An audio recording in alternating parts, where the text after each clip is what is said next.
Welcome back, everyone. It's Middays. We are live in the Element Wealth Studio. We're pleased to welcome now Billy Taylor, Mississippi Department of Rehabilitation Services Executive Director, and Dorothy Young, Director of the Office of Vocational Rehabilitation for the Blind. Billy, Dorothy, thanks for coming in. Yeah, thanks for having us. Glad to be here. So talk about this very exciting project downtown Jackson, the old Sun and Sand Hotel. What's going on there? Yeah, so DFA bought the property, and they've turned it into some meeting space for state agencies to utilize. And we're fortunate enough to get to play a role in setting up the restaurant that's going to be there called the Hen Egg. So we launched that last week. Dorothy and her program did a great job with that. So looking forward to seeing the Hen Egg and the Sun and Sand prosperous for years to come. So, Dorothy, tell us about the Hen Egg. What's kind of unique about it?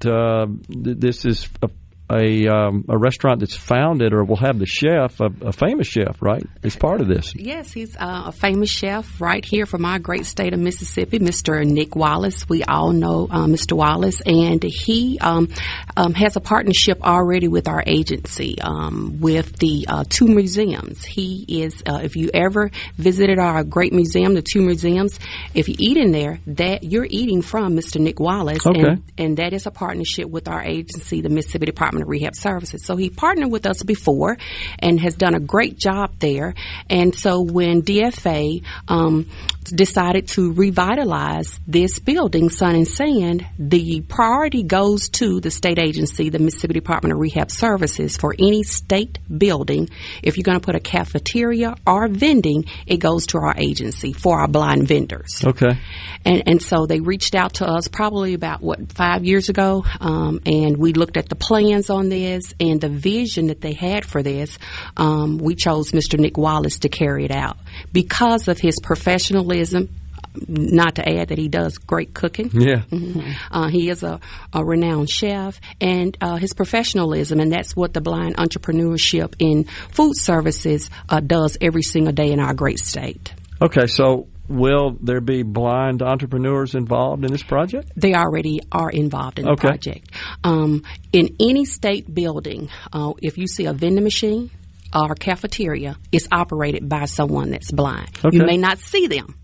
You may see Subway operating that cafeteria, but that Subway person is working in partnership with a blind vendor. And what happens is it's kind of like a teaming partner is what we call it. The blind vendor gets to choose the teaming partner or the business that will run the day-to-day operations of it.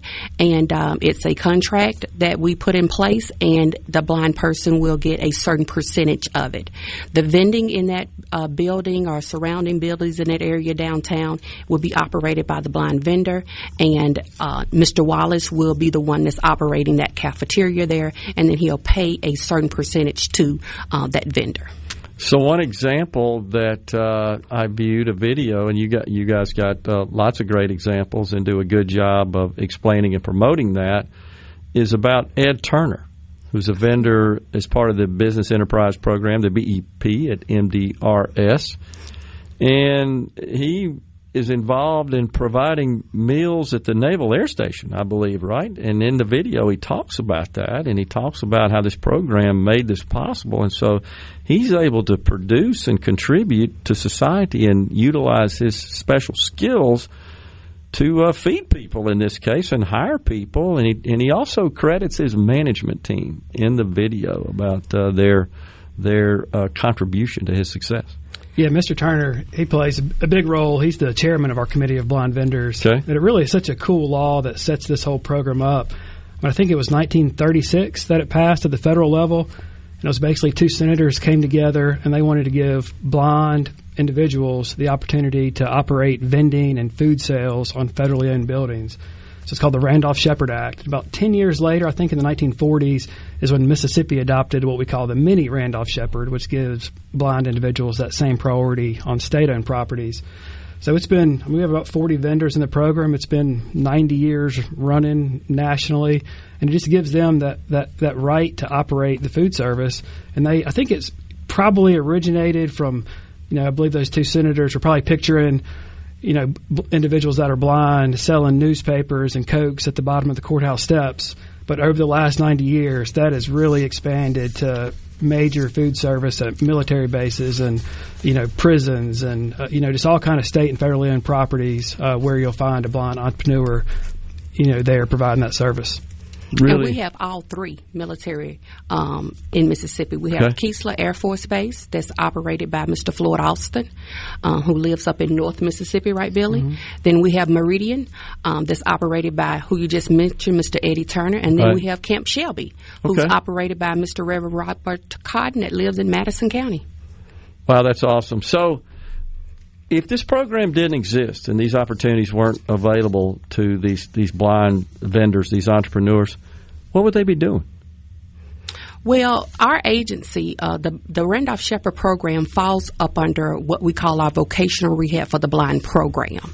And what we do every day in the Office of Vocational Rehab for the Blind is help our fellow Mississippians who living with blindness or vision impairments find employment, right? So if they had not chose the self-employment entrepreneurship, we'll be finding them employment in whatever field. Okay. For instance, we closed over 308 fellow Mississippians in careers all across the state. We have them in nursing careers.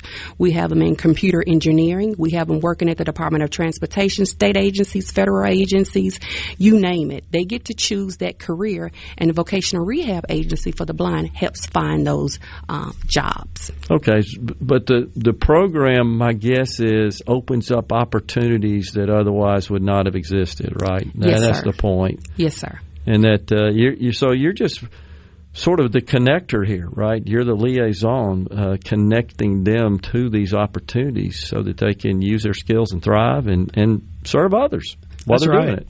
It's really been some generational type impact that this law has had. There's one vendor that comes to mind. He operates a stand down on the coast, and he's down there filling vending machines every day down at Stennis. I think he has about 90 or 100 machines. And he told me a story one time that he remembers his parents being in the program when he was young, and he was doing the maintenance as a 10-year-old boy on vending machines before they then had electricity. So he was been a expert on operating vending for his whole entire life because of this program. It's provided a good income for his family for generations because of this law. So it's really fun to be a part of it and see it grow and thrive. And we think things like this new Hen Egg are just going to kind of keep the resources there to keep this program thriving. So, Dorothy, you guys launched the Hen Egg last week, right? Yes, sir. And I noted the list of attendees. I know it was a big event. How's it going so far? Well, the word on the street is it's packed. So I've been getting reports back, and so they're saying, Miss Young, we stopped by, and it took us a long time to get our food because it's been packed. And so I said, I'm glad to hear that. And so it's really good. It's really good for downtown area. Yeah. Our colleagues at the Robert E. Lee Building said they were glad to have it there, and so we've been getting good reports back on it, and so. We want all of the listeners out there to please go downtown and eat at the Hen and Egg. Yeah, that's pretty cool. And that's without the legislature being in session, because it'll be a favorite of lawmakers and staffs and so forth once they're back in the Capitol in January.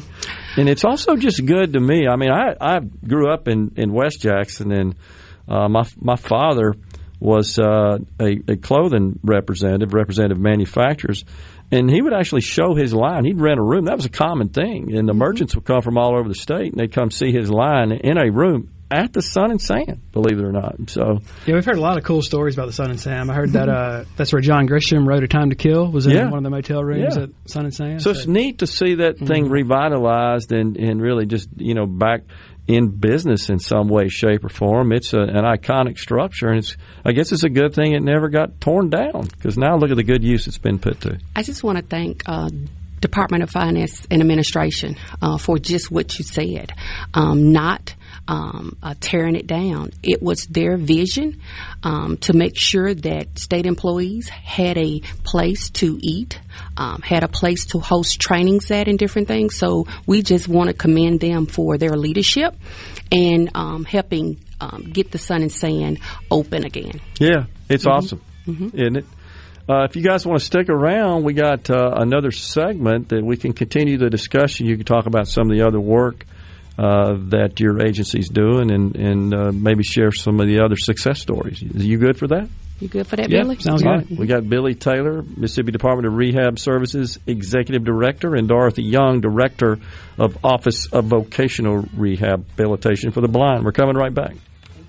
A little Asia bumping us into this segment. We're visiting with Billy Taylor, Mississippi Department of Rehabilitation Services Executive Director, and Dorothy Young, Director of the Office of Vocational Rehabilitation for the Blind. So we were just talking offline. So my wife every now and then listens. Monday's kind of a typical day for her to listen, and she just sent me something listening in. It reminded her of her childhood. She said, your segment on the blind vendors just reminded me of something.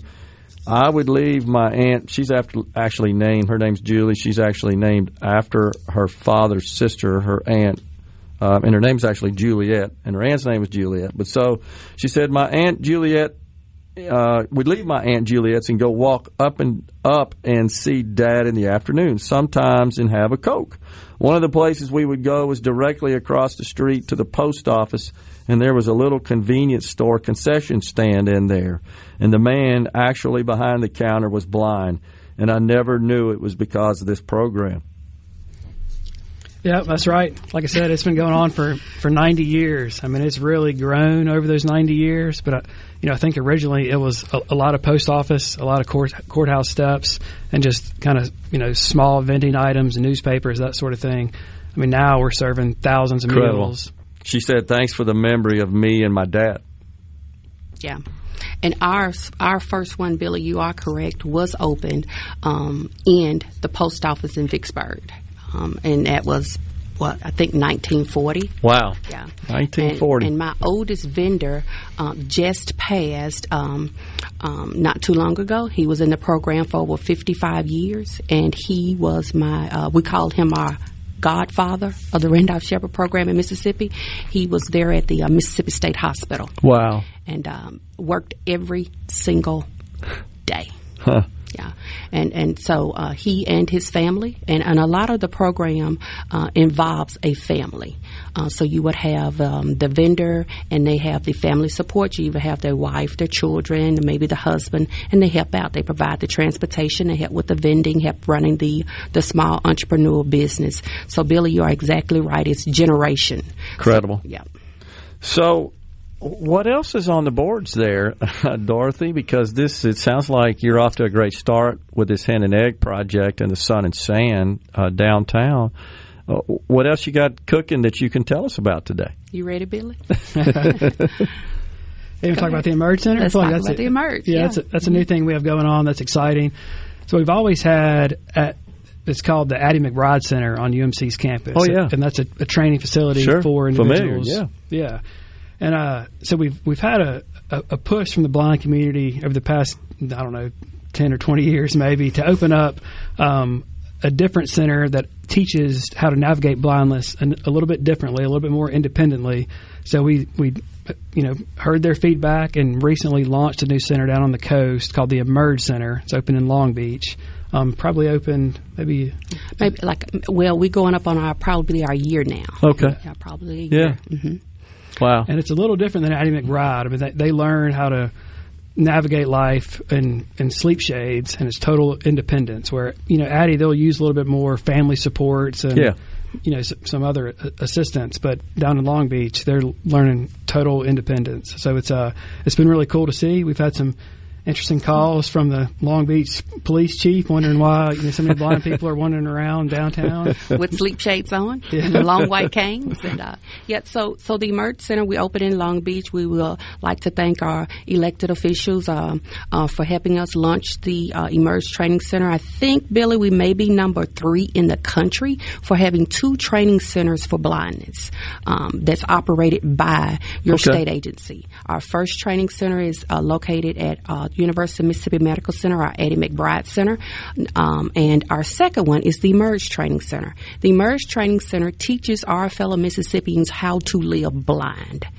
And what was happening before is our fellow Mississippians had to leave the state to learn how to live blind. The training is called structured discovery. And the philosophy of the training is that you can be fully independent and blindness does not define you. Okay. Right. And so they teach you how to live blind, because normally what happens is people lose their vision later in life, either from a progressive eye condition, diabetic retinopathy, macular degeneration, retinitis pigmentosa. Those are just some of your leading So not causes born of with blindness. it necessarily. Not born with okay. it. And so once you get that diagnosis, usually people lose hope. Right. But what we do is once you get that diagnosis and your doctor refers us to that agency, we immediately start preparing you to live independently. Gotcha. And so we do that by teaching you how to live blind. So you come to the training center in Long Beach. We have rented out apartments there, so you live in your own apartment while you go through the training. And once you get out your car, you put your sleep shades on, whether you're blind or not, and we give you a long white cane, and your training begins that particular day. So, Dorothy, the blind people that the Office of Vocational Rehabilitation for the Blind serves, which you are the director of, do they find you or do you find them? How do you guys get together? Both ways. Our biggest referral are word of mouth, and the second is our local ophthalmologists around our great state. Okay. University of Mississippi Medical Center, we have a great working relationship with them. Dr. Crawford, Dr. Wan, they refer to us all day, every day. Mississippi Retina, just leading ophthalmologists and optometrists around the state. They refer to us.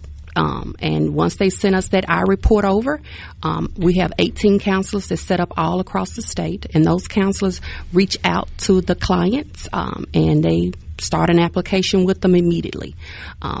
We serve over 1,700 Mississippians a year. Wow. 1,700. Mm-hmm. So you've often heard that when someone is without one of their senses, that God tends to equip them or intensify them with across their other senses. Mm-hmm. Has that been your experience in working with blind people?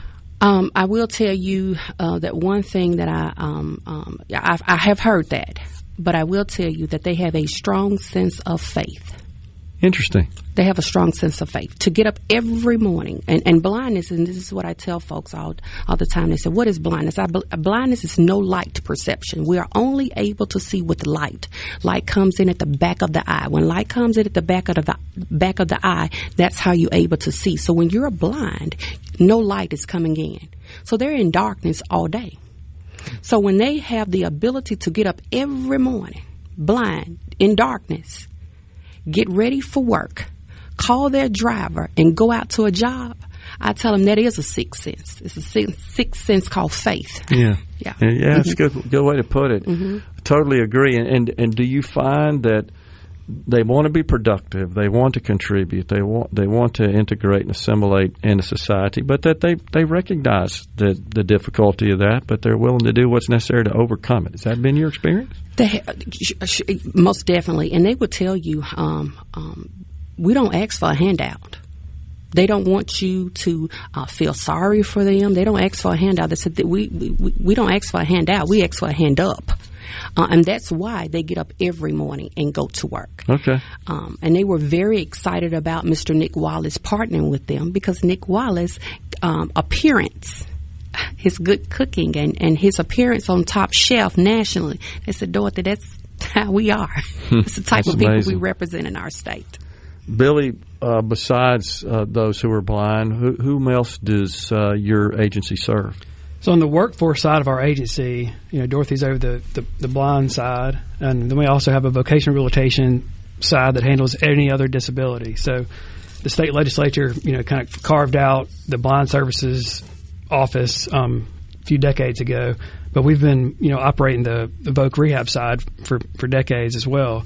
And that's, anybody that has a substantial impediment to reaching an employment goal because of their disability. So any other disability out there, we can provide whatever services are necessary to get them over those obstacles that their disability is, producing to have them, reach their ultimate employment goal. And does the agency have offices across the state? We do. We have about 45 offices across the state, and maybe maybe 200 counselors or so located in those 45 offices. So we try to have them, pretty geographically symmetrical where people can get to one pretty easily.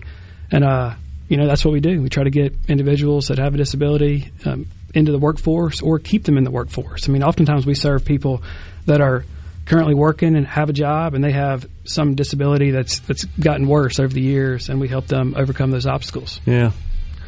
That's awesome. Well, it sounds exciting, and really I feel like that with the Sun and Sand, the Hen and Egg project, that not only are you helping out people that need this hand up, as you say, Dorothy, but you're turning this old iconic Sun and Sand landmark into something that's actually productive there instead of just an idle building. Yes, and I want all of our listeners to know, all of our entrepreneurs, blind vendors, are Mississippi taxpayers. Yeah. They paid back $17 million in taxes in our state. Wow. Mm-hmm. Appreciate that. Billy Taylor, MDRS Executive Director, and Dorothy Young with the Vocational Rehabilitation for the Blind have been our guests here on Middays. Appreciate you guys coming in.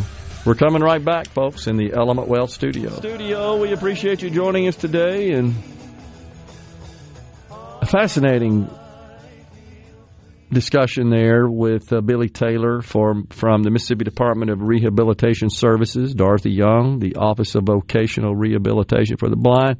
There's one thing for sure. They're passionate about it, and Dorothy, of course, this was mostly about this work that's being done in this new restaurant out at the Sun and Sand. The Hen and Egg. The Hen and Egg, right. And so this is more about the rehabilitation of the blind aspect of the overall agency, and that's why I wanted Billy to talk about some of the other initiatives they have and other stakeholders that they serve. But you can tell she's super passionate about it, which is what it takes, because you're dealing with a very challenging situation. And if there's a way we can make people in society productive. So I give you an example. You know this, Medicaid. You're eligible for Medicaid if you're blind, right? Well, if you're running a successful restaurant, you don't actually need Medicaid. You can afford to have better insurance than Medicaid. And your employees would want that as well if you're an entrepreneur. I mean, this is an example of how we can extend that hand up, not just a handout. We got too many handouts. There's no doubt about that. But these are people who want to contribute to society. And there's no doubt they're limited because of their disability. In this case, it's blindness. Like, for example, we got a question on the C-Spire text line from the 601. And I'm not a subject matter expert, but I did go down this particular rabbit hole because I had the same curiosity. They said, just curious, how do the blind tell the difference between a 1, a 5, a 10, or a $20 bill? And there's a myriad of different methodologies that they use. Anything from working with their bank to assist them when they are handing them their currency to say the denomination, and then they mark it either with a little stamp they have on their keychain that imprints Braille dots for the corresponding number onto the bill itself so they can feel it, or they might fold the bills differently where, say, a $1 bill doesn't get folded, a $5 bill gets folded in half, a $10 bill gets folded catty-corner, like stuff like that. And the I just went blank on the name of it. It's the BEP, the Bureau of Engraving and Printing, I think. Yeah. They actually will give you, if you are an eligible blind person, they will give you this thing called an I-bill. It's a little piece of tech that you can carry in your pocket, and you put it on the corner of a bill, and it's got different modes. It can read out the denomination of the bill out loud, or if you want a little bit more privacy, it can do beeps and boops for different denominations, or it can vibrate. So, like, if it vibrates 5 times, that's a $5. If it vibrates 10 times, it's probably not 5, 10, 20 times, because that would be a little tedious to count out 20s that way, but that's how technology has been implemented and is available without cost to a blind individual to help with something that you take for granted with sight, such as counting your money. Yeah, that's a good point. And, you know, you made me think about simple technology, if it's part of a cashing out process, could also address that issue. You stick your currency, your coins in the machine, it knows what your bill is, and it comes back. I mean, there are all kinds of ways of dealing with that today, but what you described is kind of that sort of technology that works. I mean, it's just real simple, like the folding and the marking and things like that. That makes total sense. But again, overcoming those various obstacles of being blind so that a person can contribute and utilize their God-given talents to do so, and you know it pumps them up. And I did watch that video of Ed Turner, who I had no idea is overseas serving meals at the Naval Air Station in Meridian, and it's quite the operation. I mean, it's a pretty big operation. I didn't realize how many people in the Navy and I guess other forms of the government are stationed there, and they're part of that, and there's a cafeteria on the base, and they eat, and this guy serves them, man. His team does, his company. Really neat. It's part of this vendor program. It just makes total perfect sense to me. So